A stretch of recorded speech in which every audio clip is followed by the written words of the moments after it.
오늘의 주요 뉴스입니다. 국정원이 선관위 투표 개표 관리 시스템은 북한 등이 언제든지 침투할 수 있고 개표 결과도 조작이 가능한 상태라고 발표했습니다. 이에 대해 선관위는 기술적 해킹 가능성으로 선거 조작 가능성을 언급하면 선거 불복을 조장할 수 있다고 지적했습니다.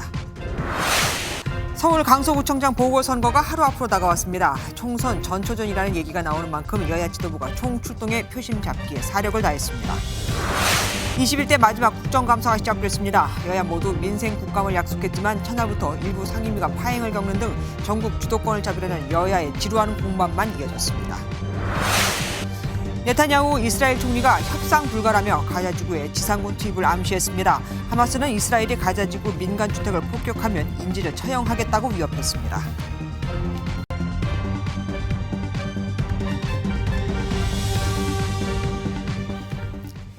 이게 말이 되나요?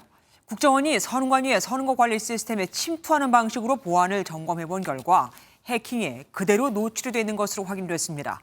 외부에 인가받지 않은 컴퓨터도 얼마든지 연결이 가능했고 한 번 투표한 사람이 또 투표하는 것도 가능했으며 해커가 개표 결과 값을 바꿀 수도 있었습니다. 국정원 말대로라면 얼마든지 투표 개표가 조작될 수 있는 거죠. 이뿐 아니라 실제로 지난 2021년엔 북한 해킹 조직 김숙희가 선관위 직원의 이메일을 통해 대외비 문건 등을 해킹해간 것으로도 확인이 됐습니다. 내년 총선을 앞두고 걱정이 이만저만이 아닌데 선관위는 기술적인 문제일 뿐 해킹은 현실적으로 불가능하다며 반박했습니다. 첫 소식 김태희 기자가 보도합니다. 선거관리위원회가 국정원의 보안 점검을 받기로 한 건 지난 5월입니다. 이전까지 선관위는 북한 해킹 공격으로 점검이 필요하다는 국가정보원의 요구를 정치적 논란의 이유로 거부해왔습니다. 7건의 북한 사이버 공격 중에서 1건을 제외하고는 나머지 6건에 대해서는 인지 자체를 못했던. 국가정보원은 한국인터넷진흥원과 함께 지난 7월부터 9월까지 선관위 전산망을 침투하는 방식으로 보안 점검을 한 결과 관리가 부실해 선관위 사이버망을 해킹 가능한 것으로 확인했습니다. 국정원은 특히 사전투표소의 경우 투표소 내 설치된 통신 장비로 선관위 내부망으로 침투해 해킹이 가능하다고 설명했습니다. 사전에 투표한 인원을 투표하지 않았다고 하거나 그 반대의 경우도 조작이 가능하다는 겁니다. 개표 시스템에 접근하는 접속 패스워드도 초기 값으로 이용해오는 등 관리가 부실해 투표 결과 값을 변경할 수 있다고 덧붙였습니다. 또 2021년 4월에는 북한 해킹 조직 김숙희가 선관위 직원의 상용 메일 계정에 악성 코드를 감염시켜 대외비 문건과 PC에 저장된 자료가 유출된 것으로 확인됐습니다. 선거관리위원회는 선거 시스템에 대한 해킹 가능성이 부정선거로 이어지는 것은 아니라며 자칫 선거 불복을 조장해 사회 통합을 저해할 수 있다고 입장을 밝혔습니다. MBN 뉴스 김태희입니다. 그런데 선관위의 사전투표제도 보안만 문제가 있는 게 아니었습니다. 사전투표에는 본인 확인기라는 장비가 사용되는데 이 장비에 신분증 인식 오류율이 10%에 달하는 기계를 가진 업체가 입찰됐던 것으로 확인됐습니다. 오류율이 더 낮고 가격도 낮은 업체는 배제되고 말입니다. 도대체 이유가 뭘까요? 노태영 기자가 단독 보도합니다. 사전투표장에서 쓰이는 본인 확인기입니다. 주민등록증, 운전면허증과 같은 신분증을 인식해 투표용지 수령을 확인하고 중앙전산에 실시간으로 기록합니다. 사전투표는 전국 어디서나 투표할 수 있는 만큼 투표소엔 별도의 선거인 명부가 없기 때문입니다. 선관위는 지난해 말 내년 총선부터 본격 사용될 본인 확인기 사업자를 선정하는 입찰에 나섰습니다. 대당 110만 원 정도로 17,000대를 공급하는 데 책정된 예산은 190억 원, 추후 발생할 유지 보수까지 고려하면 200억 원대 사업입니다.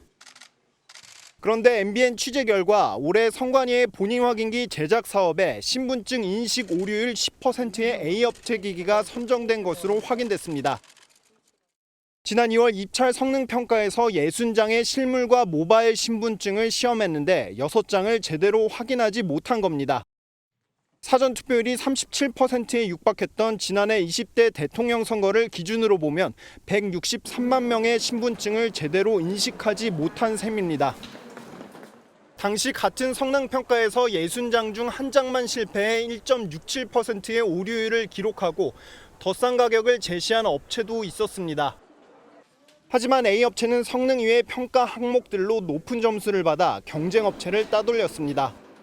공정성과 또 투명성의 문제가 계속 제기되고 있는 와중에도 오류이 높은 기기를 선관위가 계속 선정을 해왔습니다. 기술 평가 과정에서부터 또 입찰 과정에서부터 엄밀하게 심사를 해서 선관위는 인력 지원과 사업 관리 부분 등도 검토해야 했기 때문에 종합 점수 결과가 달라졌다며 절차에 따라 처리했다고 해명했습니다. MBN 뉴스 노태현입니다.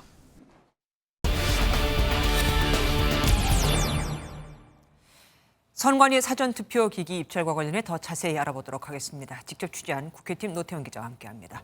어서 오십시오. 국정원이 해킹 가능성을 경고했고 선관위는 극단적인 결론이다 이렇게 맞서고 있는데 하긴 뭐 선관위 입장에서는 그렇게 말할 수밖에 없습니다. 안 그러면 지금까지의 선거 투표가 다 부정될 수도 있으니까요. 네, 그렇습니다. 그동안 사전투표 부실 관리 지적이 선관위에겐 굉장히 아픈 부분이었잖아요. 그렇죠. 국정원의 이번 발표도 사실 그런 맥락에서 좀 아픈 결과로 다가올 수 있습니다. 네. 사전투표소에 설치된 통신 장비가 외부에 인가되지 않은 컴퓨터와 연결돼 결국 내부 선거망에 침투할 수 있는 여지가 있다. 이런 내용이었습니다. 네. 이렇게 되면 중복투표도 가능한 것이어서 문제가 심각할 수 있다는 거죠. 그러네요. 네, 그러나 선관위는 선거라는 게 온라인상으로만 진행되는 게 아니다. 그러니까 현장에서 여러 장치들이 있다고 설명하면서 기술적인 작은 가능성만 두고 국정원이 이런 발표를 하는 건 오히려 부작용만 낳는다. 이런 입장입니다. 근데 이게 또 다가 아닙니다. 아까 노태현 기자가 취재한 내용을 보면 사전투표에 투입되는 본인 확인기와 관련된 거예요. 실제 오류율이 높으면 그럼 구체적으로 투표에 어떤 영향을 미치게 될까요? 네, 오류가 발생하면 투표관리 요원이 현장에서 직접 육안으로 신분증을 식별하고 수기로 입력을 해야 합니다. 네. 위변조 방지까지 해야 하니까 시간도 오래 걸리고 정확성도 좀 떨어질 수밖에 없는 그런 측면이 있습니다. 네. 실제 수기로 이뤄진 수치를 확인해 보니까 매 선거마다 늘고 있었습니다. 2017년 19대 대선 당시 8만 건이던 수기 확인 건수가 21년 총선에선 10만 건을 넘어섰고 지난해 대선에선 13만 건을 넘어서기도 했습니다. 사전투표 수가 늘어난 영향일 것 같지만 오류율이 더 높아진 것도 볼 수 있었습니다. 네. 선관위는 신분증 자체가 구부러지고 휘어진 것들도 많이 포함됐다고 설명했지만 기술이 더 나아질 거란 기대와는 좀 다른 결과로 볼 수 있겠습니다. 네. 입찰 결과도 참 석연치가 않습니다. 어떤 기준이 적용됐던 건가요? 네, 선관위 기준도 확보해서 확인해 봤습니다. 네네. 실제 성능을 객관적으로 평가하는 배점은 100점 만점에 30점, 즉 30% 반영됐고요. 네. 나머지 70점은 대체로 주관적인 항목이었습니다. 네. 그렇다 보니 A업체와 가장 성능이 뛰어났던 업체의 오류율은 5배 격차 났지만 점수로는 2점 차이에 그쳤고 나머지 주관적 평가 요소를 합치니 종합 점수는 0.2점 차 뒤집혔습니다. 아니 말이 안 되는 게 오류가 낮아야 되는 게 기본이잖아요. 그런데 이렇게 여기에 점수가 낮게 배정된 이유가 있습니까? 네, 선관위는 내부 훈령을 통해 각 평가 부분 배점이 30점을 넘을 수 없도록 규정돼 있다 이렇게 설명을 했습니다. 네. 다른 기관들과 비교해 봤습니다. 궁금해서. 네. 법원과 공공기관 등 입찰 제안서에서는 성능 평가 배점이 50점, 60점, 그러니까 50%, 60%, 오. 50%, 60% 이런 것도 있었습니다. 굉장히 높네요. 네. A업체의 경우 이번 입찰을 포함해 10여여간 3차례 입찰에서 모두 선정됐는데요. 블라인드 테스트가 이루어지지 않은 점, 그런 점도 좀 석연치 않은 점으로 볼 수 있겠습니다. 예, 이 또한 다시 한번 따져봐야 할 게 많네요. 지금까지 국회팀 노태현 기자와 함께했습니다. 고맙습니다. 미리 보는 총선이라는 말이 나올 정도로 관심이 커진 서울 강서구청장 보궐선거가 내일 치러집니다. 유세 마지막 날 양당은 뭘 했을까요? 양쪽 다 한 번씩 가보겠습니다. 먼저 국민의힘입니다. 국민의힘은 여당 프리미엄을 앞세운 지역 개발론으로 지지를 호소했습니다. 현장 연결합니다. 안병수 기자, 그곳 분위기부터 전해주시죠. 네, 저는 지금 서울 강서구의 지하철 5호선 발산역 앞 광장에 나와 있습니다. 약 1시간 전부터 김기현 대표를 비롯한 국민의힘 지도부가 김태우 후보와 함께 유세 총력전을 벌이고 있는데요. 힘 있는 여당 후보를 앞세워 김 후보의 도심 재개발 사업 공약을 강조했습니다.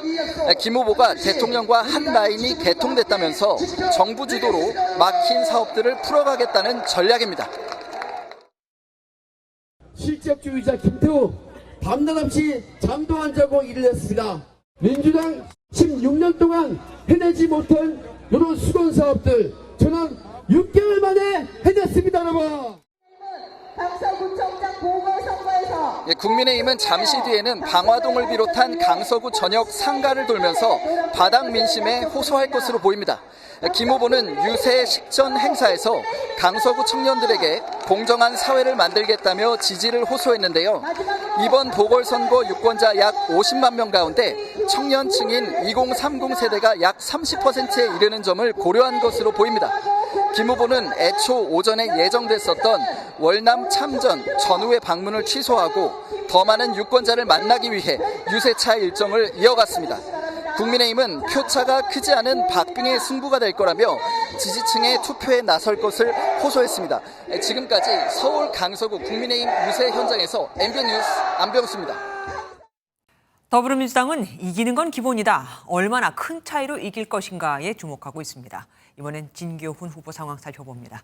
이병주 기자, 지금 진 후보는 어디서 어떤 일정을 소화하고 있습니까? 네, 제가 나와 있는 곳은 서울 강서구에 있는 지하철 5호선 까치산역입니다. 민주당 진교훈 후보는 조금 전 지도부와의 집중 유세를 마치고 이곳으로 와서 퇴근길 시민들을 만나고 있는데요. 잠시 뒤에는 먹자골목으로 이동을 해서 막판까지 지지를 호소할 예정입니다. 민주당 지도부는 홍익표 원내대표를 필두로 강서구청 앞에서 집중 유세를 펼쳤고요. 조금 전에는 여기서 다른 지하철역으로 옮겨 퇴근길 인사로 진 후보를 지원했습니다. 어제 병원을 퇴원하며 유세 현장을 찾았던 이재명 대표는 오늘 별다른 메시지를 내진 않았습니다. 진 후보와 민주당은 내일 구청장 선거가 윤석열 정권 심판의 날이라며 마지막까지 현 정부 실정을 집중 공략했습니다. 경찰 출신인 진 후보는 선거운동 마무리 기자회견에서 이태원 참사와 오송 지하차도 참사 등을 거론하며 안전과 민생을 강조했고요. 또 상대 김태우 후보와의 비교 우위도 주장했습니다. 비리로 공직에서 해임 징계받은 사람을 선택하시겠습니까? 33년 공직에 봉사한 청렴한 공직자를 선택하시겠습니까? 높은 사전투표율에 민주당은 내일 선거 승리를 자신하는 분위기도 감지가 되는데요. 다만 여당의 막판 집결세가 무섭다며 방심하지 않겠다는 모습도 보였습니다. 정의당 등 군소 야당 후보들도 오늘 아침 일찍부터 유권자들을 만나며 양당 구도에서 벗어나 국민을 위해 투표해달라고 호소했습니다. 지금까지 서울 강서구 민주당 유세 현장에서 MBN 뉴스 이병주입니다. 사실상 윤석열 정부의 첫 국정감사가 오늘 10개 상임위에서 시작됐습니다. 하지만 곳곳에서 소모적인 파행이 이어졌고 특히 국방부 국정감사에서는 여야가 피켓 하나를 가지고 삿바싸움을 벌였습니다. 야당이 신원식 국방부 장관 임명 철회에 피켓을 들고 나오자 여당이 국정감사장 입장을 거부한 건데 산적한 국방 현안은 당연히 뒷전으로 밀려날 수밖에 없겠죠. 권영봉 기자가 보도합니다. 국정감사 시작 시간인 오전 10시가 지났지만 한쪽 자리가 텅 비어 있습니다. 야당이 신원식 국방부 장관 임명 철회 피켓을 자리 앞에 내걸자 반발한 여당이 참석을 거부한 겁니다. 야당은 신 장관 부적격 판단에 대한 의사표현이라며 국회의원 책임을 회피하지 말라고 압박했습니다. 국민들은 신원식 장관 후보자의 그런 막말을 아직도 이해를 못해요. 사안별로 진정 어리게 사과하도록 요구했는데 여당은 국감을 안 하겠다는 피켓이라며 막말 문제는 이재명 대표 역시 마찬가지라고 맞받아쳤습니다. 원만한 진행을 위해서 깨달라는 거예요. 우리는 언제 피켓을? 성남시장 하면서 형수 쌍욕한 사람도 있어요. 오후 들어 야당이 피켓을 떼고 기다렸지만 여당은 국방회장을 정치회장으로 만들지 말라며 국감장에 들어오지 않았습니다. 여당이 불참한 가운데 국방위원회의 올해 첫 국정감사는 야당 단독 개의로 진행됐습니다. MBN 뉴스 권용범입니다. 방송통신위원회에 대한 국회 국정감사에선 가짜뉴스 공방이 치열했습니다. 여당은 가짜뉴스 대책을 마련해야 한다고, 야당은 언론의 재갈을 물리는 거라면서 말이죠. 하지만 여야 국회의원들 목소리만 높았지 증인이나 참고인 채택이 불발돼 심도 있는 이야기는 오가지도 못했습니다. 찬민혜 기자가 보도합니다. 뉴스타파 김만배 인터뷰 사태로 불붙은 가짜뉴스는 방통위 국정감사에서도 논란이었습니다. 야당 과방위원들은 가짜뉴스 정의가 확실하지 않다며 정부의 비판적인 언론 재갈 물리기라고 주장했습니다. 행정기관은 법에 따라서 집행하는 기관인 것이지 먼저 집행하고 우선 급해서 했습니다. 그건 행정기관의 태도가 아니에요. 여당은 방통위가 월권이 아니라 직무유기를 걱정해야 한다며 가짜뉴스를 방치해선 안 된다고 맞받았습니다. 솜방망이 처벌로 넘어간다면 어떤 공익도 특정 세력의 의도된 공작과 도발로부터 보호받지 못할 것입니다. 주무부처인 방통위나 심의를 받고 있는 방심위도 가짜뉴스 폐해가 국가 중대 사태에 영향을 미치지 않도록 선제 대응이 필요하다고 답했습니다. 적대적 세력이나 중국, 북한 같은 곳에서 이런 조작을 해서 선거나 국가 중대 사태 때 이런 일이 벌어져서는 안 되지 않겠습니까? 인터넷 언론의 영향이 갈수록 커지고 있는데 보다 적극적으로 우리가 심의 대상에 삼아야 되지 않겠나는. 가짜뉴스를 놓고 여야 의원 간 설전은 치열했지만 여야 합의 불발로 정작 증인이나 참고인이 없어 맹탕국감이란 지적도 나옵니다. MBN 뉴스 차민아입니다. 국토교통부 국정감사에서는 서울 양평 고속도로 논란과 전 정부의 통계 조작, LH 순살 아파트가 쟁점이 됐습니다. 특히 여당은 문재인 정부의 부동산 통계 조작 의혹과 관련해 공세를 펼쳤고 야당은 서울 양평 고속도로 경제성 평가 결과를 강하게 따져 물었습니다. 배준우 기자가 보도합니다.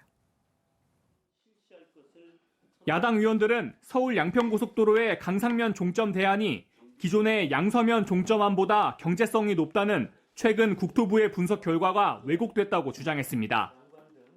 원안과 변경안 간의 거리가 7km, 차로 5분도 안 되는 거리인데 종점으로 옮긴다고 교통량이 6,000대 늘어난다는 계산이 말이 안 된다는 겁니다.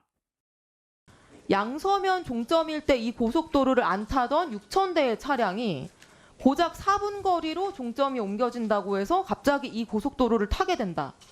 이게 납득이 가능한 얘기라고 생각하시나요? 원희룡 국토교통부 장관이 전문가가 답변하겠다며 미루자 SNS에 양평고속도로 논란을 해명하는 일타 강사 영상은 왜 올렸느냐는 일침을 가합니다. 제가 전문 지식이나 이 시뮬레이션을 직접 담당하는 사람이 아니라 그에 그럼 대한 전문 지식도 없이 왜 그 일타 강사는 왜 하셨어요? 여당은 문재인 정부의 부동산 통계 조작 의혹을 게이트로 규정하고 철저한 진상조사를 거듭 촉구했습니다. 명백한 직권남용, 업무 방해 행위며 통계법 위반 행위라고 생각이 됩니다. 문재인 정부의 부동산 통계 조작 게이트라고. 주차장 붕괴 사고가 난 인천 검단 아파트에 주로 도로 포장에 쓰이는 인증되지 않은 재활용 콘크리트 자재가 쓰였다는 지적도 나왔습니다. 이 때문에 17개 주거동 중 3개 동이 재건축을 할 수 있는 수준인 안전성 평가 D등급으로 나타났다는 지적에 원 장관은 감독자로서 LH와 GS건설이 책임을 다하도록 하겠다고 답했습니다. MBN 뉴스 배준우입니다.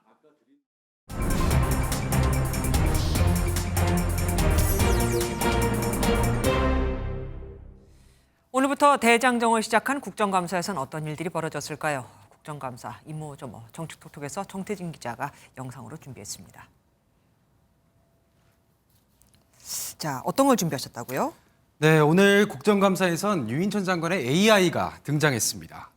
더불어민주당 소속 문체위원장의 질의 막바지였는데 네. 먼저 영상부터 보시겠습니다. 즐겨 듣는 김광석 씨 노래 있습니까? 뭐 예전엔 많이 들었습니다. 점점 더 멀어져 간다. 머물러 있는 청춘인 줄 알았는데. 감사합니다. 예. 준비하셨나 했는데 바로 저거였습니다. 그런데 제가 김광석 씨를 굉장히 좋아하거든요. 김광석 씨 목소리 같지가 않습니다. 그렇죠. 김광석 씨를 흉내내는 유인천 장관의 목소리입니다. 아, 네. AI의 유 장관 목소리를 학습시켜서 만든 딥페이크 영상인데 고도화되고 있는 AI로 인해서 가짜뉴스 등 범죄로 이어질 가능성이 있다면서 저작권 표기 의무화법이 필요하다는 지적을 위해 시연에 나선 겁니다. 유 장관 많이 협조 좀 해달라면서도 이렇게 뼈 있는 말을 했습니다. 제가 예전에도 뭐 뭘 좀 바꾸고 좀 개혁하고 싶고 이런 얘기가 나오면 항상 이게 정치적으로 해석을 하셔서 그래서 뭐 어려웠다 이 얘기 같습니다. 자, 이번에는 뭡니까? USB가 우수수. 잠깐만요. 저 비닐 안에 있는 게 다 USB입니까? 전부 다 USB입니다. 정의당 류호정 의원이 받은 거라면서 공개한 USB인데 아, 본인이 받은 거. 안에 담긴 건 각 부처와 기관에서 받은 국정감사 자료인데 류 의원 이렇게 꼬집었습니다. USB 경우에는 지우고 다시 담아 쓰는 거 아니고서야 재활용도 지금 어렵다고 하는데 여기에 이만큼이 3,600만 원 예산입니다. 국회 전체 아니고 우리 문체위 16명 대상으로만. 잠깐만요. 예전에는 다 종이로 뭐 몇백 장, 몇천 장 나눴다고 해서 그것도 문제가 됐었는데 이건 또 어떻게 된 겁니까? 이게 국정감사 때마다 문제가 됐던 부분입니다. 네네. 지난해 기준 국정감사에 인쇄물로 집행된 예산만 8,600만 원으로 이른 것으로 집계됐습니다. 요즘 일반 회사에서는 회의 자료를 인쇄물 대신 태블릿 PC를 활용하는 경우가 굉장히 많습니다. USB 대신에 클라우드나 인쇄물 대신에 노트북을 활용하면 그만큼 예산도 아끼고 환경보호도 할 수 있을 것 같습니다. 예, 환경보호 중요하죠. 다음 키워드 보겠습니다. 제 편도 들어주세요. 누구 편을 들어달라는 겁니까? 이번엔 국토위 국감장으로 가보겠습니다. 네. 서울 양평고속도로를 두고 원희룡 국토부 장관이 전문가들에게 답변을 미루자 민주당 답변 태도를 문제 삼고 나섰습니다. 제가 전문 지식이나 이 시뮬레이션을 직접 담당하는 사람이 아니라 그에 그럼 대한 전문 지식도 없이 왜 그 1타 강사는 왜 하셨어요? 장관님, 오늘 제가 몇 차례에 걸쳐서 목소리가 잦다고 그랬는데 오늘 유독 의자 뒤로 몸을 제끼시고 앉아서 그런 것 같아요. 허리가 조금 불편해서 그렇습니다. 야당의 질타가 쏟아지자 원 장관 본인 편도 들어달라고 하소연합니다. 위원장님, 저 편도 좀 들어주세요. 오후에 재개된 국정감사에선 파란색 등받이가 등장한 모습을 확인할 수 있었습니다. 질타가 쏟아지니 뭐 많이 답답하기도 했었나 봅니다. 장관의 우참? 잠깐 웃음을 참는다 뭐 그런 겁니까? 그렇습니다. 오늘 행안위 국감에선 이태원 참사 책임이 주요 이슈가 됐습니다.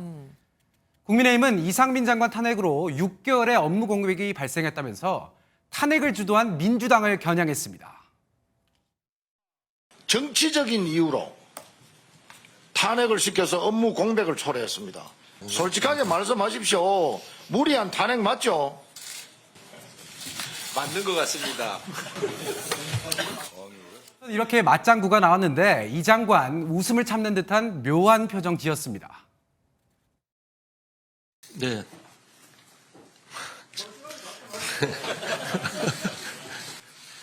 예, 앞으로 더욱더 열심히 하겠다는. 그러면서 책임자가 물러나는 것으로 재난을 막을 수는 없다는 입장 거듭 밝혔고 유족들에게 사과를 요구하는 지적에 대해서는 아무리 사과해도 부족하다고 생각한다고 몸을 낮췄습니다. 예, 원희룡 장관은 편을 안 들어줘서 속상했고 이분은 편을 들어주니까 또 민망해하는 것 같습니다. 지금까지 정치부 정태진 기자와 함께했습니다. 고맙습니다. 한편 김행 여성가족부 장관 후보자 인사청문회 파행에 대해선 여야가 서로에게 책임을 떠넘기며 관련 입법을 내놓겠다고 맞섰습니다. 민주당은 김행 방지법을, 국민의힘은 권인숙 방지법을 발의할 예정이거든요. 민주당은 김행 후보자를 경영권을 인수하며 회사 돈을 이용했다며 배임 혐의로 경찰에 고발하기도 했는데 강경했던 대통령실에서 신중론도 조금씩 나오고 있습니다. 김순철 기자입니다. 더불어민주당은 김행 여가부 장관 후보자를 두고 사상 초유의 행방불명 사태가 벌어졌다며 국민들은 부적격 입장일 것이라고 비판했습니다. 청문회에 정당한 이유 없이 불출석하거나 중도 이탈한 경우 사퇴로 간주하는 일명 김행랑 방지법도 발의했습니다. 그러면서 김 후보자가 경영권 인수 과정에서 회사 돈을 이용한 의혹이 있다며 경찰에 배임 혐의로 고발했습니다. 국정기조 전환만이 지금의 총체적 난국을 극복할 수 있습니다. 대통령의 사과와 부적격 인사 철회가 그 시작입니다. 국민의힘은 민주당이 김 후보자에게 도망자 프레임을 씌우는 횡포를 부리고 있다며 망신주기 청문회의 전형이라고 맹비난했습니다. 특히 권인숙 여가위원장의 사퇴 요구와 일방적 차수 변경으로 청문회가 파행됐다며 권인숙 방지법을 만들겠다고 맞불을 놓았습니다. 상임위원장의 중립 의무를 명문화하고 차수 변경과 관련한 절차를 보완하는 등 상습 파행 방지 법안을 추진하겠습니다. 김 후보자는 MBN과의 통화에서 청문회에서 소명할 기회가 없었는데 민주당의 고발을 환영한다고 밝히며 의혹을 제기한 언론사에 대해서는 법적 조치를 하겠다고 말했습니다. 여권 일각에선 김행 후보자에 대한 자진 사퇴 요구가 나오는 가운데 대통령실에선 국회 상황을 일단 지켜보자는 신중론도 제기되고 있습니다. MBN 뉴스 김순철입니다. 다음 소식입니다. 나흘째 이어지는 이스라엘과 팔레스타인 무장정파 하마스의 교전으로 목숨을 잃은 사람이 1,600명을 넘어섰습니다. 조금 전에는 팔레스타인 기자 2명이 이스라엘의 공격으로 목숨을 잃고 1명이 다쳤다는 소식도 들어왔는데요. 이스라엘 정부는 여기서 그치지 않고 무력으로 대응할 수밖에 없다며 지상군 투입을 기정사실화했고 해외에 머물던 이스라엘 청년들도 하늘길이 열림과 동시에 전쟁에 참여하기 위해 속속 이스라엘로 귀국하고 있습니다. 송준 기자가 보도합니다. 폭발음에 화들짝 놀라 몸을 피하는 주민들. 흙먼지 속에서 의료진은 부상당한 아이를 안고 구급차로 달려갑니다. 나흘간 교전에 팔레스타인 측은 700여 명이 숨지고 3,700여 명이 다쳤다고 밝혔습니다. 이스라엘 측도 900명이 숨지고 2,400명이 다쳤다고 밝혀 양측 사망자는 1,600명을 넘어섰습니다. شو أنا بقدر أقول لك ما شفناش يعني الكهرباء طفت القزاز اتطبش أكيد صورت جوا الصوت شيء مخيف أنا مش مصدقة إني واقفة على رجلي ألف شكر ألف شكر. 이와 별개로 이스라엘군은 하마스 무장대원 시신 1,500구를 발견했다고도 밝혔습니다.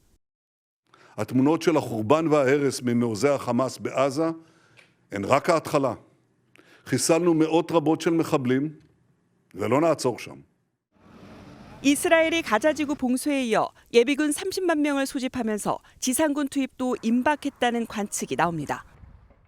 네타냐후 총리가 지난 8일 바이든 미국 대통령과의 통화에서 가자지구 진입 의지를 밝혔다고 미국 매체 악시오스가 보도했고 바이든 대통령도 지상작전을 반대하지 않은 것으로 전해졌습니다. 미국이 이스라엘 무기 지원에 속도를 내면서 지상군 투입이 초읽기에 들어갔다는 관측에 더 힘이 실리고 있습니다. MBN 뉴스 송주영입니다. 무장단체 하마스가 이스라엘에서 인질 150명 정도를 데리고 갔다고 하죠. 하마스가 이스라엘이 가자지구를 공격할 때마다 인질 1명씩을 처형하고 이를 중계하겠다고 밝혔습니다. 하지만 지금 이스라엘은 중동에서 나약함을 보여줄 수 없다며 강경 대응을 예고한 상태죠. 장명훈 기자가 보도합니다. 무장단체 하마스가 공개한 영상입니다. 납치한 민간인을 끌고 가는 모습으로 억류 중인 인질은 약 150명으로 파악됩니다. 하마스는 인질을 인간 방패 삼아 가자지구 민간인 주택에 대한 공격이 있을 때마다 인질 1명을 처형하겠다고 위협하고 있습니다. إنذار سنقابله آسفين بإعدام رهينة من رهائن العدو المدنيين لدينا. 미 CNN 방송은 해당 영상을 분석해 인질 중 최소 4명이 이미 살해당했다고 보도했습니다. 납치 피해자 가족의 절규는 커져만 갑니다. SNS를 통해 아내와 2딸이 하루아침에 인질로 잡혀간 사실을 알게 된 남성은 가족 대신 자신을 데려가라고 호소합니다. Don't hurt little children, don't hurt women. If you want me instead, I'm willing to come. 85살 할머니의 피랍 소식에 손녀는 노약자와 어린아이까지 무자비하게 납치한 하마스의 비인간적인 행태에 분노했습니다. How people think it makes sense to kidnap an 85 years old lady, kidnap babies, kidnap kids. It's an animal action. It's not human. 보복 공격을 공언한 이스라엘과 인간 방패를 내세운 하마스의 극단 대결로 민간인 피해는 더 커질 것이란 우려가 나옵니다. MBN 뉴스 장명훈입니다. 하늘에선 패러글라이더가, 땅에선 오토바이 10여 대가 나타나 총알을 퍼부었다. 그들은 남녀노소를 가리지 않았다. 하마스가 기습 공격한 이스라엘 음악 축제 현장은 그야말로 생지옥이었습니다. 덤불 속에 8시간 동안 숨어 있다가 가까스로 목숨을 건진 생존자들의 이야기를 서영수 기자가 전해드리겠습니다. 이스라엘 남부 사막지대에서 열린 음악 축제 행사장에 패러글라이더를 탄 하마스 대원들이 난입합니다. 사방에서 총소리가 들리고 놀란 젊은이들이 황급히 도망치기 시작하면서 축제 현장은 한순간에 아수라장이 됐습니다. It's really living hell. Never seen something like this. I've been in wars, in 2 wars in my life, and never seen anything like this. Bodies all places for the slaughter. 일부는 차량을 타고 도망쳤지만 하마스의 무차별적인 총격을 피할 수 없었습니다. אני נסעתי דרכם, נסענו על איזה 180-190 קמ"ש, הראשים של כולנו למטה, הכדורים שורקים לך. החלונות היו פתוחים כי... 가까스로 도망친 이들은 덤불 속에 숨어 8시간 넘게 버텨야 했습니다. We've been in this bush for 8 hours, completely silent, not able to speak or to breathe or to do anything. 현재까지 행사장 주변에서 수습된 시신만 269에 달합니다. 500여 명은 실종 상태인데 상당수가 하마스에 납치된 것으로 전해져 인명피해 규모는 더 늘어날 것으로 보입니다. MBN 뉴스 서영수입니다. 하마스가 뚫어놓은 땅굴에 북한 기술이 이용됐다는 의혹이 계속 나오는 가운데 이번엔 하마스가 북한에서 만든 로켓 발사기를 소지하고 있는 정황이 포착됐습니다. 전문가들은 하마스가 이 무기 말고도 다량의 다른 북한제 재래식 무기를 보유하고 있을 것으로 보고 있는데요. 그래서일까요? 북한, 이스라엘을 비난하고 하마스를 두둔했습니다. 신재우 기자가 보도합니다. SNS에 떠도는 살해된 독일 여성이 하마스 대원에 의해 짐칸에 실려가는 영상을 캡처한 사진입니다. 하마스 대원의 손에 무기 하나가 들려 있습니다. 한 군사 전문 블로거는 이 캡처 사진을 올리며 북한에서 제작된 F7 고폭 파편 로켓을 가진 것을 볼 수 있다고 밝혔습니다. 자유아시아 방송 RFA도 이 블로거를 인용하며 F7은 로켓 추진 유탄 발사기로 중동 지역에 많이 수출돼 왔다고 보도했습니다. 북한이 하마스에 무기 제공을 했다는 의혹은 계속 제기됐었는데 이 무기가 북한이 직접 공급한 것인지 아니면 다른 나라를 통해 우회적으로 흘러간 것인지는 확인된 바 없습니다. 우회 통로를 통해서 하마스에게로 들어갔을 가능성, 다른 종류의 무기도 가지고 있을 가능성을 배제할 수 없다. 북한 노동신문도 이번 사태를 처음으로 언급하며 이스라엘의 거듭된 살인은 국제사회의 비난과 규탄을 불러일으키고 있다고 비판했습니다. 우리 정부는 북한의 무기 수출 지원 자체가 유엔 안보리 결의 위반인 만큼 어떤 국가나 단체도 거래를 시도하지 않아야 한다고 촉구했습니다. MBN 뉴스 신재우입니다. 이 전쟁 와중에 SNS를 통해 가짜 뉴스까지 퍼지며 더 혼란이 가중되고 있습니다. 하마스가 이스라엘 헬기를 격추하는 장면, 이스라엘 총리가 병원에 이송됐다는 뉴스, 미국이 이스라엘에 수십억 달러 규모의 지원을 하기로 했다는 등등 셀 수도 없을 정도인데 다 가짜입니다. 각국 정부는 자국민 대피를 위해 군 수송기와 여객기를 급파했습니다. 장동건 기자입니다. 군인들이 벌떼같이 낙하산을 타고 하강합니다. 무장한 전투원이 바주카포로 헬리콥터를 격추합니다. 모두 소셜미디어 X를 통해 하마스의 이스라엘 공격 장면이라고 공유된 영상입니다. 하지만 각각 과거 이집트의 군사훈련과 비디오 게임 영상인 것으로 알려졌습니다. 또 베냐민 네타냐후 이스라엘 총리가 병원에 긴급 이송됐다는 글이 올라와 100만 명 가까이 조회했는데 현지 언론사를 사칭한 계정이 올린 가짜뉴스였습니다. 이들 가짜뉴스 중 상당수가 블루체크가 붙은 계정을 통해 퍼졌는데 블루체크는 유명인물이나 공식기관 등을 인증하는 표시였지만 현재는 월 10,000원 정도에 살 수 있습니다. CNBC 등 미국 언론은 일론 머스크 CEO가 블루체크를 유료로 판매하면서 정보의 진실 여부 판명이 더욱 어려워졌다고 지적했습니다. 한편 전쟁이 격화하면서 외국인 탈출 행렬이 이어지고 있습니다. Sale un avión para traer a los que quieran venir a México. 멕시코를 비롯한 각국 정부는 자국민 안전 확보를 위해 여객기를 급파하고 있습니다. MBN 뉴스 장동건입니다. 이스라엘이 하마스의 기습 공격에 속수무책으로 당한 이유는 공격 징후를 사전에 파악하지도 못했고 공중 감시, 정찰도 제대로 이뤄지지 않았기 때문이라고 하죠. 우리 역시 9.19 군사합의로 비슷한 위협에 놓여 있다는 우려가 나올 수밖에 없는데 신원식 국방부 장관은 9.19 합의 효력 정지를 최대한 신속하게 추진하겠다고 밝혔습니다. 우리만 이 합의를 지키고 있다가 이스라엘처럼 되면 안 된다 이거죠. 원종희 기자입니다. 이스라엘 모사드는 최고의 정보기관으로 알려졌지만 이번 기습 공격은 예측하지 못했습니다. 지난 2년 동안 싸울 의사가 없는 척 위장한 하마스의 기만 전술에 속은 데다 공중 전략 등을 통한 감시 정찰도 미흡했던 탓입니다.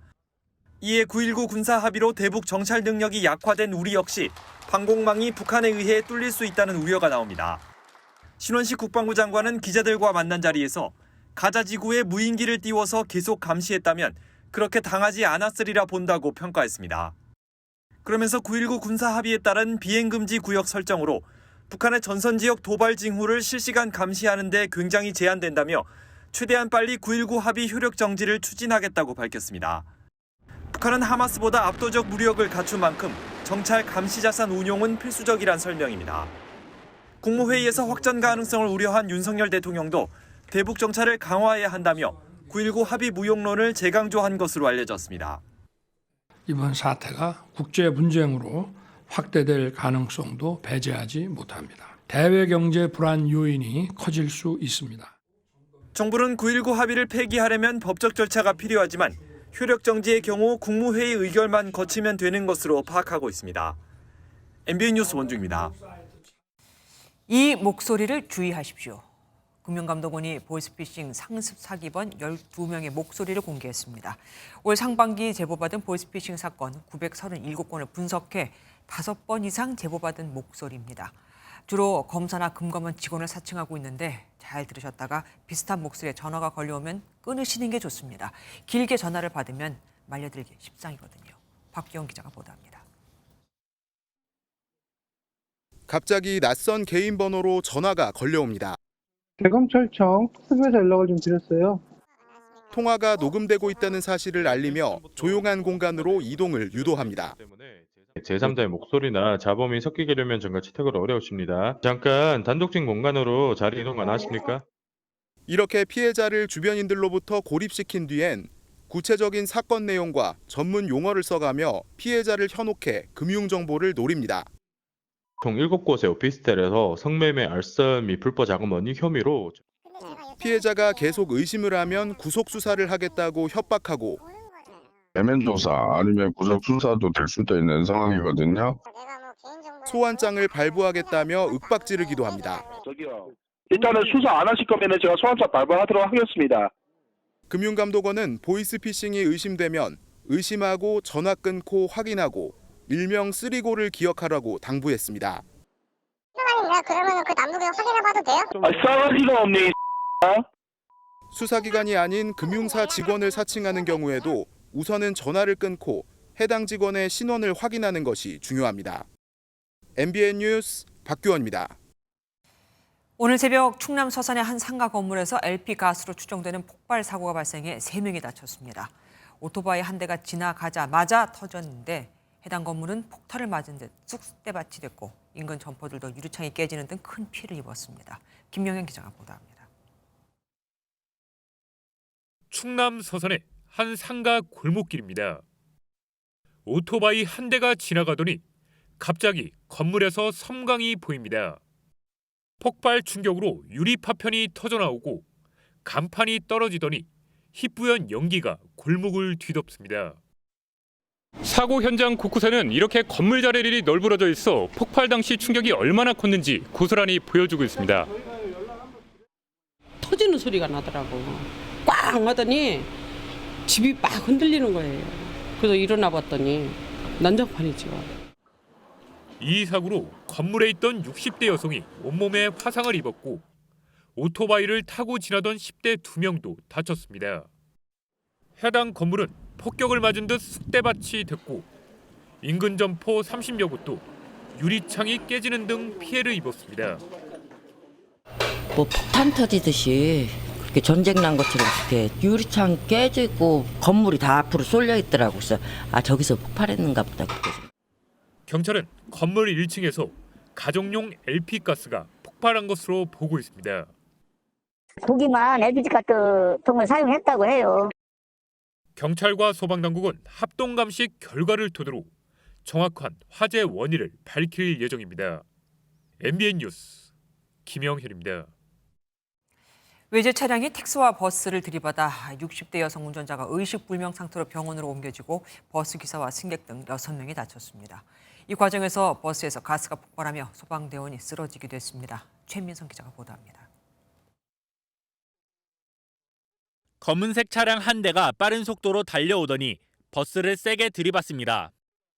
한 바퀴 회전하며 차량이 튕겨져 나가고 버스에선 희뿌연 연기가 새어나옵니다.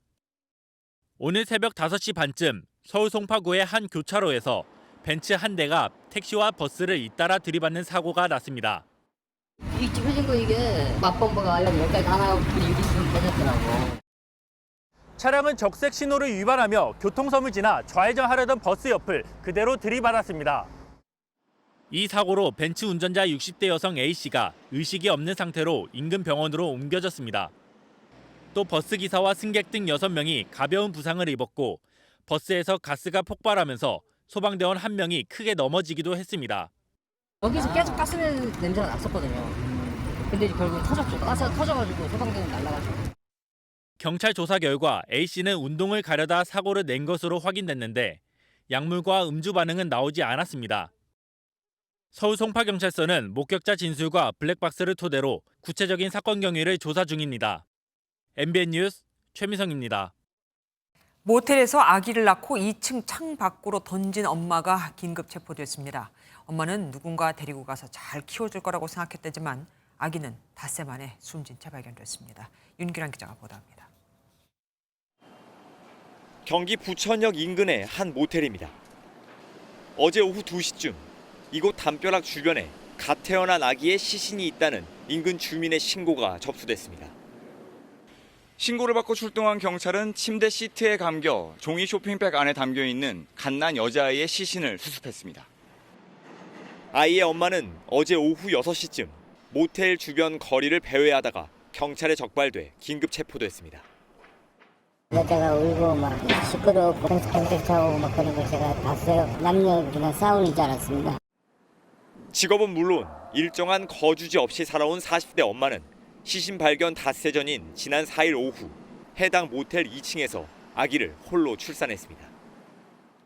살아있는 아이를 창밖으로 던진 엄마는 경찰 조사에서 누군가 발견해 잘 키워줄 거로 생각했다고 진술했습니다. 아이의 아버지는 술자리에서 만난 것 같지만 누군지 모른다고 말했습니다. 영아 살해 혐의로 친모에 대한 구속영장을 신청한 경찰은 국과수에 부검을 의뢰해 사인을 밝히기로 했습니다. MBN 뉴스 윤기란입니다. 서울 관악구 일대 모텔을 돌며 환풍구 등에 몰래 IP 카메라를 설치한 중국인 남성이 붙잡혔습니다. 이 남성이 촬영한 영상만 140만 개, 피해자도 280명에 달합니다. 김태형 기자가 보도합니다. 검은색 모자를 눌러쓰고 마스크를 한 남성이 모텔 객실 안으로 들어가더니 주변을 살핍니다. 약 1시간 20분 뒤 객실에서 나온 이 남성. 역시 천장을 살피는 등 조심스레 발걸음을 옮깁니다. 지난 4월부터 4개월간 서울 관악구 일대 모텔 3곳과 7개 객실에 IP 카메라를 설치해 불법 촬영을 한 20대 중국인 A씨입니다. A씨는 모텔 천장 환풍구뿐만 아니라 컴퓨터 본체, 이어폰 단자암 전선 일부를 절단해 카메라를 설치했습니다. 사전에 준비한 멀티탭과 충전기로 전원이 들어오게 한 뒤 앱에 카메라를 연동한 겁니다. A씨의 범행은 지난 5월 20일 피해자가 천장에서 수상한 카메라를 발견해 경찰에 신고하면서 덜미가 잡혔습니다. 경찰 왔다 갔다 해가지고 방도 다 보고 확인 다 하고 갔거든요. 카메라가 한국으로 수입이 안 되는 그런 모델이라고. 경찰은 혼자서 객실에 들어간 뒤 비교적 빠르게 밖으로 나간 점을 포착하고 탐문 수사를 벌여 A씨를 붙잡아 구속했습니다. 불법 체류 외국인 신분으로 숙박업소 앱을 가명으로 예약하고 한국에서 사귄 여자친구 명의의 휴대폰과 현금카드 등을 사용하였기에 경찰 조사 결과 불법 촬영물은 140만 개, 확인된 피해자만 280명에 달합니다. A씨는 영상 유포와 판매는 하지 않았다고 진술했지만 경찰은 계좌 추적을 통해 여죄를 조사하고 있습니다. MBN 뉴스 김태형입니다. 과외 앱으로 알게 된 20대 여성을 살해하고 시신을 훼손해 유기한 혐의로 재판에 넘겨진 정유정은 지금까지 13번이나 반성문을 제출했다고 하죠. 그런데 재판부가 그 반성문의 진정성에 의문을 제기했습니다. 도대체가 이게 반성인지 아닌지 헛갈릴 정도라면서요. 뭐라고 했길래 그런 걸까요? 박상호 기자가 알아봤습니다. 정유정은 1차 공판 준비 기일을 일주일 앞둔 지난 7월 초부터 2차 준비 기일이 열린 8월 28일까지 6차례 반성문을 제출했습니다. 정유정의 심경 변화는 좀 있습니까? 반성문에는 주로 어떤 내용을 좀 담았나요? 정유정의 첫 반성문에는 판사가 제대로 읽어볼까 의심하는 문구가 여러 번 적혀 있었습니다. 재판부는 정 씨에게 구체적으로 다 읽어본다며 써낼 게 있으면 어떤 것이든 써내라고 답장하듯 말했습니다. 이후 정 씨는 7차례 더 반성문을 냈습니다. 무려 13번이나 쓴 것인데 재판부가 처음으로 반성문의 진정성에 의문을 제기했습니다. 재판부는 아이를 방치해 숨지게 한 친모가 반성문을 자주 제출하자 본인이 원하는 방향으로 선고해달라는 식은 제대로 된 반성문이 아니다고 꾸짖으며 정유정을 언급했습니다. 정유정도 계속해서 반성문을 써내고 있는데 그게 반성인지 아닌지 헷갈릴 정도라고 말했습니다. 그러면서 반성문에는 본인이 처한 상황을 되돌아보고 뭐가 잘못됐는지 앞으로는 어떻게 생활할 것인지에 대한 내용이 들어가야 한다고 지적했습니다. 정유정은 지난달 첫 공판에서 기존 진술을 번복하고 계획적 범행을 인정했는데 오는 16일 두 번째 공판을 앞두고 있습니다. MBN 뉴스 박상호입니다. 카카오가 운영하는 포털 다음의 댓글 모니터링이 편파적이라는 주장이 나왔습니다. 대깨문같이 문재인 전 대통령 지지자층을 비하하는 표현은 가리고 닦은 X 같은 보수 출신 전현직 대통령에 대한 비하 표현은 그대로 두었거든요. 김도현 기자가 전합니다. 포털 다음의 기사 댓글창입니다. 욕설과 비속어를 포함하거나 불쾌감을 주는 메시지는 AI 기술로 분석해 자동으로 걸러내고 있습니다. 다만 방심위 기준을 고려해 정치인을 가리키는 표현은 규제하지 않고 있습니다. 그런데 문재인 전 대통령의 극렬 지지층을 비하하는 표현은 가림 처리되는 것으로 확인됐습니다. 박성중 국민의힘 의원은 이명박, 박근혜 전 대통령, 윤석열 대통령을 각각 비하하는 표현은 삭제나 가림 처리되지 않고 있다며 이중적이고 좌편향적이라고 지적했습니다. 카카오 측은 정치적 해석과 무관하다며 억울하다는 입장입니다. 노골적인 신체 훼손 표현이 포함돼 비속어로 판단된 것이라며 또 다른 비하 표현은 가려지지 않는다고 설명했습니다. 다음은 앞서 항저우 아시안게임 당시 응원수에 매크로 조작이 있었다는 의혹도 불거진 바 있습니다. 중요한 것은 선거 기간 중에 뉴스 댓글에 이렇게 공격할 경우는 굉장히 문제가 생긴다. 이런 차원에서 저희들이 제도적 장치를 마련해야 된다는 이야기죠. 이동관 방송통신위원장은 특정 사안의 경우 포털 사이트에서 매크로 사용을 금지하는 법 개정을 추진하겠다고 밝혔습니다. MBN 뉴스 김도형입니다. 태극기를 불태운 인증 사진이 온라인 커뮤니티 사이트에 올라와 논란이 되고 있습니다. 경찰이 작성자 추적에 나서며 국기 모독죄 혐의 적용을 검토하고 있는데 이런 태극기 순환은 사실 처벌하기가 쉽지 않습니다. 왜 그런 건지 그리고 과거 이런 경우엔 어떤 처벌이 이루어졌었는지 이규현 기자가 알아보았습니다. 그제 새벽 6시 30분쯤 한 온라인 커뮤니티에 태극기 훼손 사진이 여러 장 올라왔습니다. 작성자는 태극기를 볼 때마다 화가 나 견딜 수가 없다고 했는데 현재 해당 글은 삭제됐지만 경찰이 추적에 나섰습니다. 그런가 하면 지난 4일 한 해외 유튜브 채널은 한국이 망해가는 이유라는 제목의 영상을 게재하면서 흘러내리는 듯한 태극기 사진을 올렸다가 논란이 되기도 했습니다. 이처럼 현행법상 태극기를 훼손하거나 모욕할 경우 국기 모독죄가 적용돼 5년 이하의 징역이나 금고 또는 700만 원 이하의 벌금에 처해집니다. 하지만 처벌까지 가는 경우는 드뭅니다. 실제로는 모독하려는 의사가 있었더라도 이거를 수사기관에서 부정해버리면은 입증 책임은 수사기관의 몫으로 돌아가는데 이걸 입증하는 게 일반적인 경우에는 많이 어렵죠. 앞서 집회 때 태극기를 불태웠다 재판에 넘겨지거나 경찰 조사를 받았던 이들도 같은 이유로 모두 처벌받지 않았습니다. 국가 권위를 상징하는 태극기가 모호한 처벌 규정 속에 불에 훼손되고 모양이 왜곡되는 순환을 겪고 있습니다. MBN 뉴스 이규현입니다. 오늘 10월 10일 임산부의 날을 맞아 MBN이 지하철을 타게 되면 볼 수 있는 임산부를 위한 핑크 좌석을 점검해 보았습니다. 벌써 생긴 지 10년이 됐다고 하네요. 임산부가 바로 앞에 서 있음에도 핑크 좌석에 앉아있던 승객들은 취재진이 의도를 묻자 무언한지 황급히 자리를 떠났습니다. 이주열 기자가 현장 취재했습니다. 오전 11시 승객들로 가득 찬 지하철 4호선. 핑크색 자리 앞에 임산부 배지를 달고 있는 한 여성이 서 있지만 자리에 있던 남성은 그대로 앉아 있습니다. 취재진이 다가가 임산부 자리를 물어봤더니 아무 말 없이 자리를 뜹니다. 임산부 자리에 앉아 계시잖아요. 여기 앞에 임산부 계시는데 알고 계셨었어요? 다른 칸에서도 딱 봐도 임산부가 아닌 승객들이 핑크 좌석에 앉아 있는 모습이 눈에 띄었습니다. 풍요와 수확을 상징하는 10월과 임신기간 10개월을 의미하는 오늘은 임산부의 날이지만 대부분 잘 알지 못합니다. 오늘 임산부의 날인 것 좀 알고 계셨나요, 원래? 원래 몰랐습니다. 그렇다면 임산부가 겪는 고충은 얼마나 될까? 6.5kg가량 되는 임산부 체험복을 입어본 승객은 체감 무게가 상당했다고 전했습니다. 좀 무거웠고요.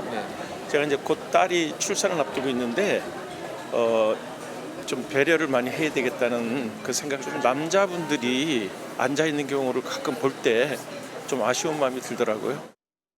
제가 체험복을 입고 만약 배려석에 비어 있지 않다면 얼마나 힘들지 한번 체험해 보도록 하겠습니다.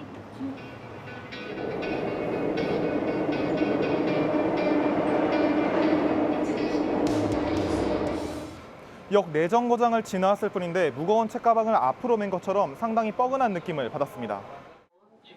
지하철 핑크 좌석이 시행된 지는 10년. 90%가 넘는 대다수 승객들은 임산부 배려석이란 걸 알고 있지만 일반인이 앉아 있다가 안내방송 요청 등 민원은 매년 7,000건이 넘는 실정입니다. 임산부 배려석. 한 명이 일어서면 두 명이 더 앉을 수 있습니다. MBN 뉴스 이시열입니다. 킥보드나 전자담배에 들어가는 배터리에는 반드시 보호 회로가 있어야 합니다. 이게 없으면 폭발하거나 불이 나기 쉽거든요. 그런데 이 회로를 제거한 배터리가 버젓이 유통되고 있고 그럼 사이즈가 작아져서 장착이 쉽거든요. 단속기관은 두 손을 놓고 있었습니다. 이혁근 기자가 단독 보도합니다. 산업통상자원부 홍보 영상입니다. 킥보드나 전자담배 등에 쓰이는 배터리, 원통형 단전지의 화재 위험성을 경고합니다. 단전지는 알카라인 건전지보다 훨씬 더 강한 에너지를 갖고 있어 출력을 제어하는 보호회로 없이 사용하면 상당히 위험합니다. 실제 킥보드의 배터리 폭발 등 전기적 요인 화재는 지난 3년 동안 100건 가까이 발생해 3명이 숨지고 13명이 다쳤습니다. 하지만 시중에선 보호회로 없는 단전지가 버젓이 팔리고 있고 온라인 쇼핑몰에선 소비자가 쉽게 회로를 제거하도록 특수 제작했다고 홍보하기도 합니다. 회로가 없으면 부피가 작아져 제품의 장착이 편해지기 때문입니다. 사고 발생 가능성을 염두에 둔 듯 황당한 조언도 빠뜨리지 않습니다. 너무 비정상적으로 뜨거워지거나 버리시고 도망가세요. 단속기관은 사정을 알아도 인력이 부족하다고 하소연합니다. 연간 한 10,000여 건 정도 들어와요, 신고가. 전지만 저희가 단속을 할 수는 없잖아요. 국민신문고라든지 이런 부분만 하더라도 지금 벅찬 상황이에요. 그렇게 운용되면 안 되죠. 증액하고 인원을 보충하더라도 이 안전을 사전에 꼼꼼하게 점검.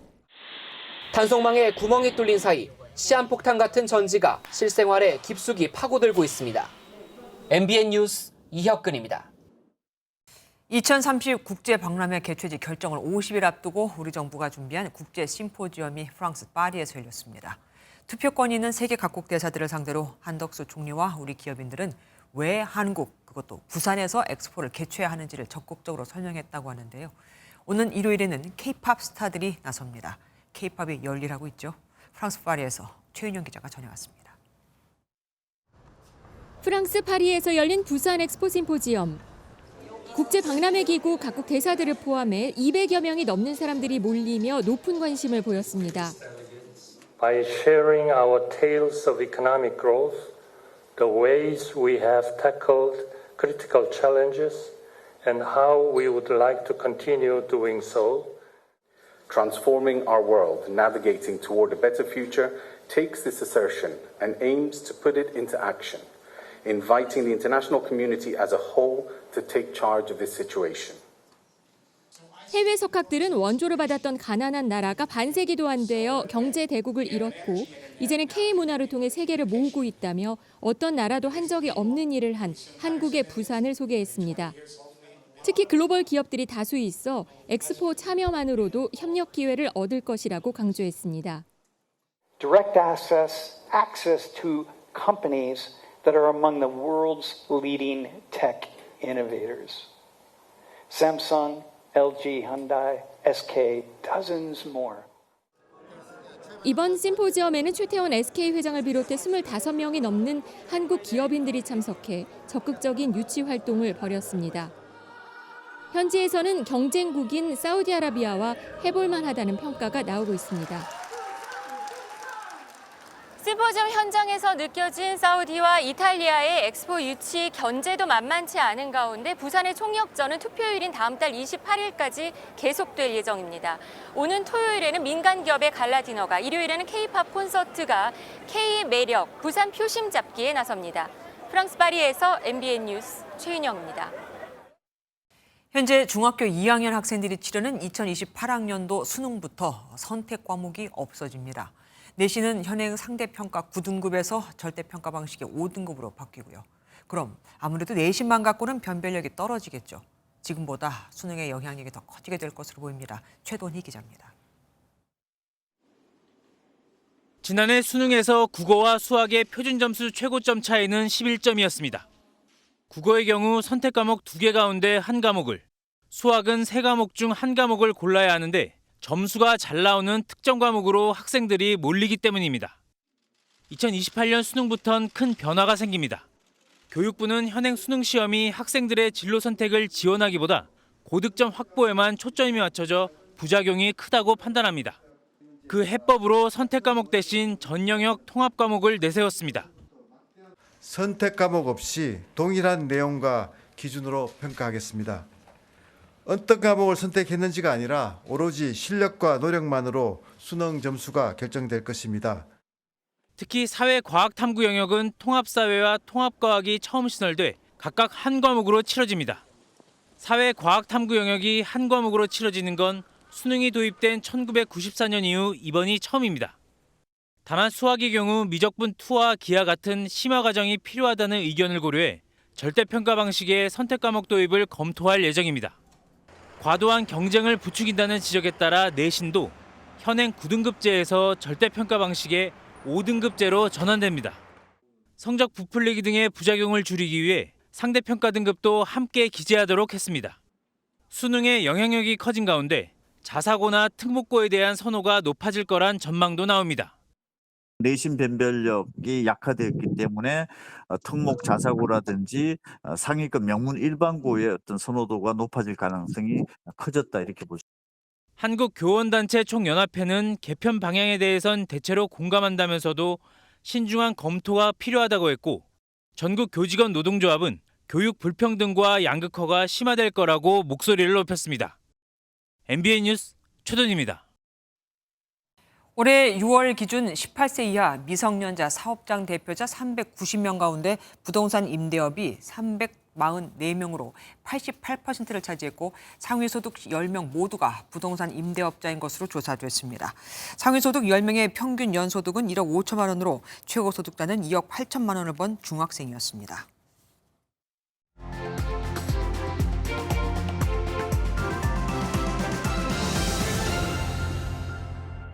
보이스피싱은 무식과 무지를 파고드는 게 아니야. 상대방의 희망과 공포를 파고드는 거지.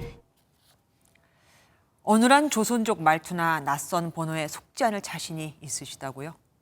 누구나 그럴 겁니다. 하지만 발신 조작 장치로 가족이나 지인을 사칭하고 세련된 목소리와 치밀함으로 진화한 요즘 범죄 수법엔 당해낼 도리가 없었다고 피해자들은 하소연합니다. 보이스피싱이 처음 발생한 2006년부터 2021년까지 누적 피해 금액은 3조 8,681억 원. 특히 코로나 기간을 지나면서 2019년 2,960여 건이었던 스미싱은 2021년 17,840여 건으로 6배나 늘었습니다. 피해자들은 2번 웁니다.